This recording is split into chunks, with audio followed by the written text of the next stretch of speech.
सन 1576 की एक गर्म सुबह थी। राजस्थान की अरावली की पहाड़ियों के बीच बसे हल्दी के रंग जैसे पीले पत्थरों वाले घाटी क्षेत्र में शांति पसरी थी। परंतु इस शांति के पीछे छिपा था एक भीषण तूफान जो कुछ ही घंटों में इतिहास की दिशा बदलने वाला था। यह कहानी है मेवाड़ के वीर महाराणा प्रताप की, जो अपने स्वाभिमान के लिए, अपनी मातृभूमि की आज़ादी के लिए और अकबर के साम्राज्य के सामने झुकने से इनकार करने के लिए अमर हो गए। उस समय भारत का अधिकांश भाग मुगल बादशाह अकबर के शासन में था। दिल्ली, आगरा, लाहौर, गुजरात, बंगाल, मालवा, सब जगह मुगल झंडा लहरा रहा था। पर एक छोटा सा क्षेत्र था जहां अकबर की सत्ता नहीं पहुंच सकी, वह था मेवाड़, जिसकी राजधानी चित्तौड़ थी। चित्तौड़ के किले से लेकर कुंभलगढ़ तक की भूमि वीरों की धरती थी। यहीं से राजपूताना की अस्मिता का इतिहास लिखा गया था। महाराणा प्रताप सिंह मेवाड़ के राजकुमार थे। बचपन से ही उनमें असीम पराक्रम, न्यायप्रियता और देशभक्ति की भावना थी। उनके पिता उदय सिंह ने जब अकबर से शांति के लिए समझौता करने की कोशिश की तो प्रताप ने साफ कहा था, मेवाड़ की मिट्टी कभी परतंत्र नहीं हो सकती। अगर जीना है तो स्वाभिमान से, अगर मरना है तो रणभूमि में। अकबर एक चतुर शासक था। वह जानता था कि जब तक मेवाड़ स्वतंत्र रहेगा तब तक उसका साम्राज्य अधूरा है। इसलिए उसने कई बार प्रताप को दूत भेजे, समझौते के प्रस्ताव रखे। पहले राजा मानसिंह जयपुर को भेजा गया, फिर राजा भगवंत दास को। पर महाराणा प्रताप का जवाब हर बार एक ही था, मेवाड़ की धरती पर मुगल की तलवार नहीं, केवल मेवाड़ का सूर्य चमकेगा। अकबर ने जब देखा कि बातों से कुछ नहीं होगा तो उसने युद्ध का निर्णय लिया। दोनों ओर से सेनाएं संगठित होने लगीं। अकबर ने अपने सबसे विश्वसनीय सेनापति राजा मानसिंह को भेजा। मुगल सेना में लगभग 80,000 सैनिक थे, जिनमें तुर्क, पठान, राजपूत और अफगान योद्धा भी शामिल थे। तोपें, ऊंट, हाथी और बेहतरीन घोड़े, यह सेना शक्तिशाली थी। दूसरी ओर महाराणा प्रताप के पास केवल 20-22 हजार सैनिक थे, लेकिन हर सैनिक देशभक्ति की आग से जलता हुआ था।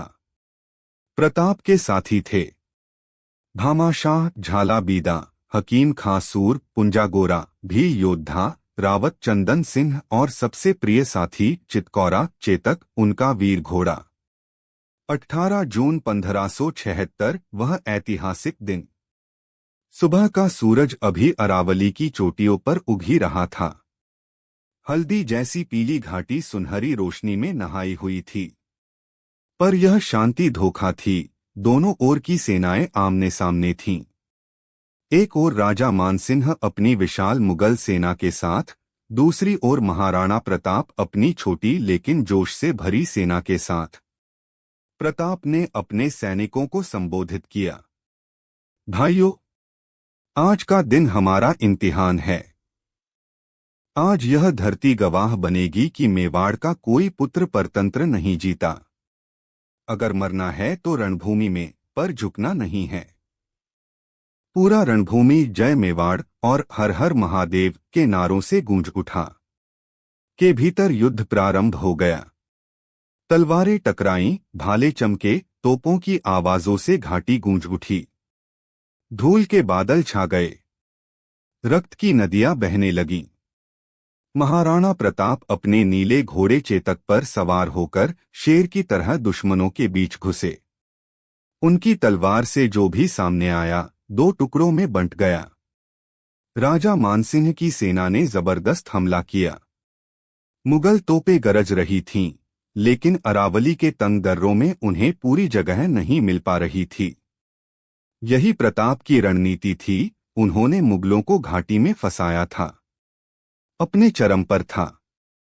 महाराणा प्रताप और उनका प्रिय घोड़ा चेतक दुश्मनों के बीच से रास्ता बनाते हुए बढ़ रहे थे। उन्होंने देखा कि मुगल सेना का केंद्र भाग राजा मानसिंह स्वयं नेतृत्व कर रहे हैं, जो एक विशाल हाथी पर सवार थे।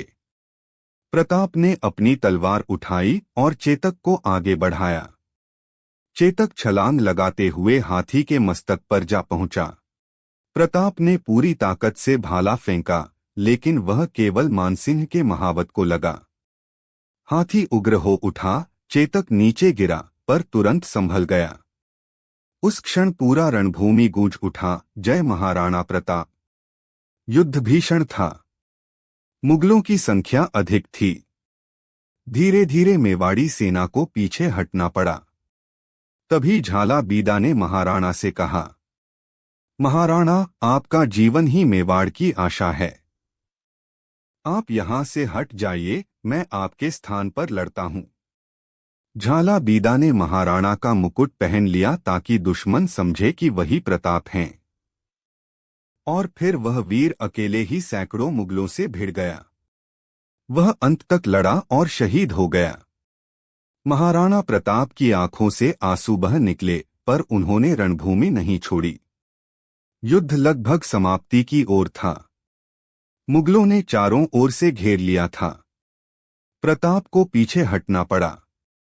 चेतक के पैर में पहले ही भाले की चोट लगी थी, पर वह अपने स्वामी को बचाने के लिए दौड़ता रहा। वह नदी पार कर गया, लेकिन जैसे ही दूसरी ओर पहुंचा, जमीन पर गिर पड़ा। महाराणा प्रताप उसके पास झुके, आंसुओं से भरी आंखों से बोले, चेतक, तूने आज मेरा जीवन बचाया, पर मैं तुझे कैसे छोड़ दूं?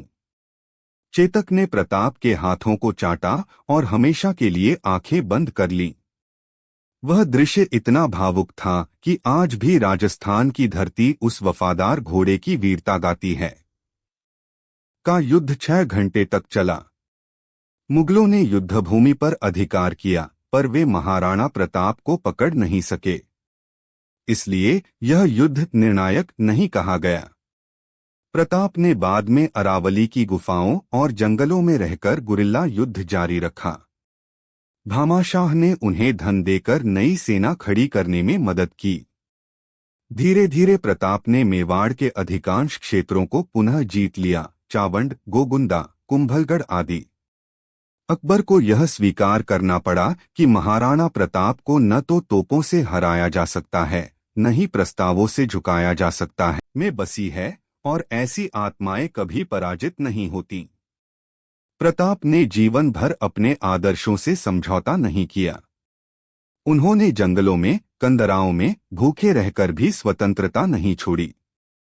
उनके बच्चों ने पत्तों की रोटियां खाईं, लेकिन मुगल की रोटी नहीं। 1603 ईस्वी में चावंड में उनका देहांत हुआ, पर उनके मरने के बाद भी उनकी आत्मा पूरे भारत में गूंजती रही। स्वराज ही मेरा धर्म है, स्वाभिमान ही मेरा ताज है। हल्दी घाटी का युद्ध केवल एक युद्ध नहीं था, यह स्वाभिमान की परिभाषा था। यह दिखाता है कि संख्याओं से नहीं, बल्कि आत्मा की शक्ति से विजय होती है। महाराणा प्रताप ने यह सिखाया कि अपनी मातृभूमि की रक्षा करना सबसे बड़ा धर्म है। कोई भी सत्ता या ताकत स्वतंत्रता से बड़ी नहीं। और जो देशभक्त होता है, वह कभी अकेला नहीं होता, उसके साथ पूरा इतिहास खड़ा होता है। आज हल्दी घाटी की घाटी में जब सूरज ढलता है, तो ऐसा लगता है मानो उस धूल में अभी भी प्रताप और चेतक के कदमों के निशान बाकी हैं।